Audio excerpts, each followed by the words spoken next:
Selamat pagi Pak Gregorius Daru.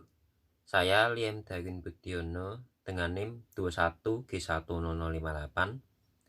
Di video kali ini saya akan berbicara tentang diskursus filsafat seputar tentang cinta.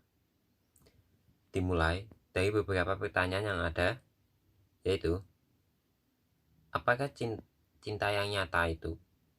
Cinta nyata atau cinta yang tidak nyata? Dan indikator-indikatornya apa? Cinta yang nyata menurut saya itu adalah cinta yang dapat diwujudkan bisa dari materi atau material. Dengan artian cinta akan ada jika ada salah satu pihak yang memutuskan ingin berkorban. Berkorban itu sebagai wujud dari imaterial, berkorban untuk seseorang yang dia sayangi. Pengorbanan dalam cinta inilah yang menjadikan cinta itu nyata, apapun bentuknya, dari material atau imaterial. Menurut filsuf Aristoteles mengatakan, semua cinta tidak sama.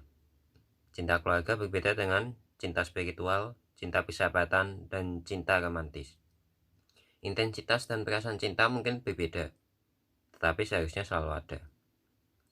Indikator dari sebuah cinta, menurut saya, berasal dari sebuah pengorbanan, keinginan untuk mengorbankan baik dari segi waktu, tenaga, material, dan lain-lain, hanya untuk seseorang yang ada dalam relasi terbaiknya.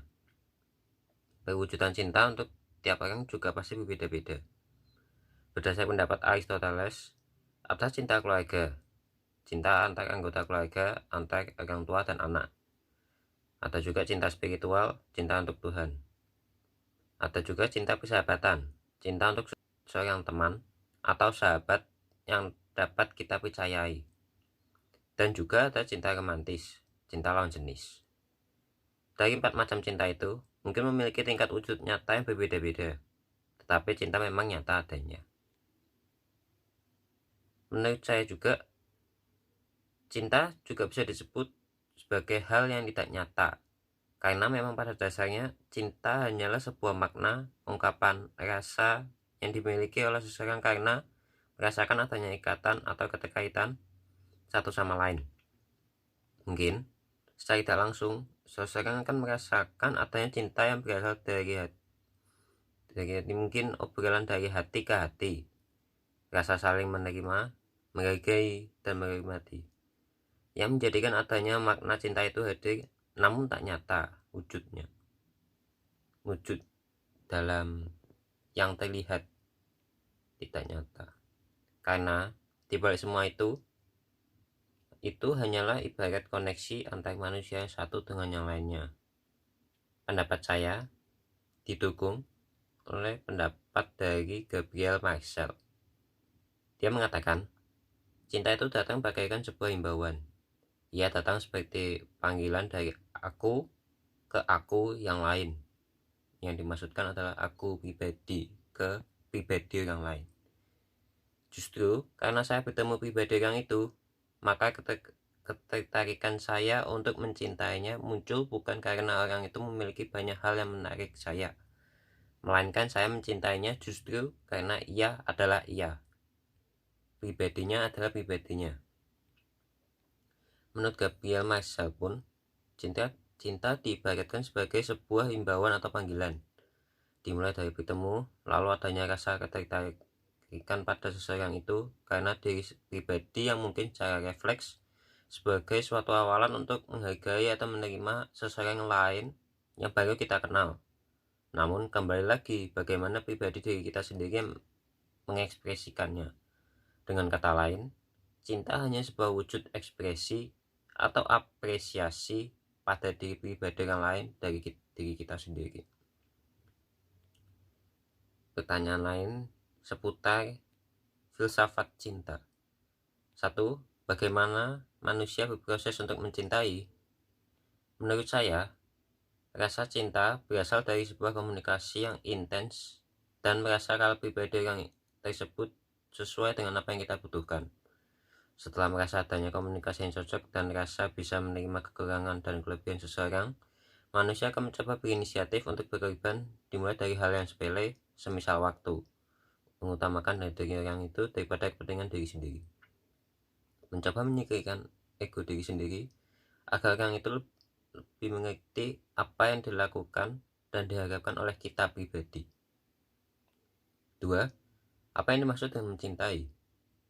Menurut saya, mencintai adalah sebuah alasan dari sebuah pengorbanan untuk memperjuangkan sebuah rasa pada pribadi yang tertentu, menyatakan sebuah keyakinan untuk mempererat relasi antar pribadi manusia tertentu, yang biasa didasari oleh rasa, saling yakin, dan dimulai dengan selalu berpikir positif agar tujuannya tercapai. Tidak lain lagi, tujuan dari mencintai hanyalah mendapatkan intensitas penuh dari seseorang yang diingini dan pengakuan sebagai seseorang yang lebih berarti dibanding yang lain. 3. Apa faktor-faktor yang mendukung manusia untuk mampu mencintai secara tulus? Menurut saya pribadi, faktor yang mampu membuat manusia mencintai secara tulus itu bisa berasal dari saling menerima kekurangan dan melengkapi kelebihan satu sama lain.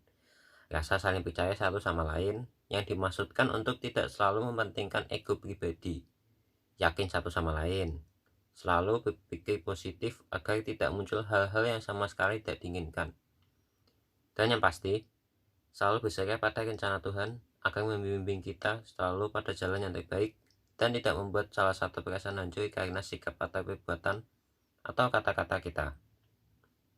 4.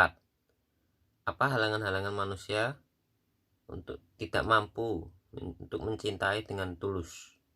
Menurut saya, halangan manusia itu mengutamakan ego pribadi, selalu mementingkan ego pribadi karena menganggap diri menjadi pribadi yang paling benar. Tidak adanya rasa saling menerima kekurangan karena menganggap itu sebuah aib pribadi. Hanya memanfaatkan kelebihan seseorang untuk memenuhi keinginan pribadi. Tidak adanya rasa saling percaya satu sama lain. Selalu overthinking, selalu berpikir yang lebih-lebih, tidak sesuai pada kenyataan, hanya yakin pada konsep diri sendiri yang terkadang itu selalu berlebihan. Atau negative thinking, selalu berpikiran tidak atau memikirkan hal-hal yang negatif, padahal itu bukan kenyataannya saat berkomunikasi. Yang kelima, apa dukungan dan halangan manusia untuk mencintai? Menurut saya, dukungan untuk mencintai, misal dari diri sendiri, itu mungkin orang itu ingin belajar dari masa lalunya, yang berkeinginan untuk mengubah diri sendiri menjadi lebih baik lagi, keinginan untuk memiliki seseorang yang dapat diajak saling mengisi hari-hari, saling cerita, mengungkapkan rasa, berbagi pendapat satu sama lain. Berasal dari luar itu misalnya lingkungan saling mendukung satu sama lain, dukungan keluarga bisa, dan dukungan teman. Halangan untuk mencintai itu biasanya dimulai dari sulit untuk bergaul dan berkomunikasi pada orang lain, nyaman dengan lingkungannya sendiri, lebih suka untuk bekerja sendiri daripada bersama dengan orang lain, individualitas maksudnya, masih ingin memperbaiki diri sendiri lebih baik lagi agar nantinya bisa dapat yang sesuai dengan pribadi kita nanti di saat pribadi kita sudah menjadi lebih baik lagi, yang dimaksudkan agar tidak mengecewakan orang lain nantinya. Adanya rasa minder itu juga menjadi halangan dalam mencintai.